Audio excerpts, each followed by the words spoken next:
هل أتاك حديث الغاشية وجوه يومئذ خاشعة عاملة ناصبة تصلى نارا حامية تسقى من عين آنية ليس لهم طعام إلا من ضريع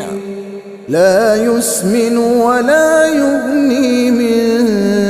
جوع وجوه يومئذ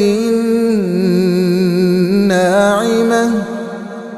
لسعيها راضية في جنة عالية لا تسمع فيها لاغية فيها عين جارية فيها سرر مرفوعة وأكواب موضوعة ونمارق مصفوفة وزرابي مبثوثة أفلا ينظرون إلى الإبل كيف خلقت وإلى السماء كيف رفعت وإلى الجبال كيف نصبت وإلى الأرض كيف سطحت فذكر إنما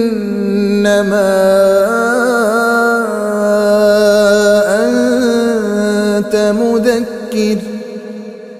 لست عليهم بمسيطر إلا من تولى وكفر فيعذبه الله العذاب الأكبر إن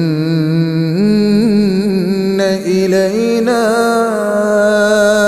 إيابهم ثم إن علينا حسابهم.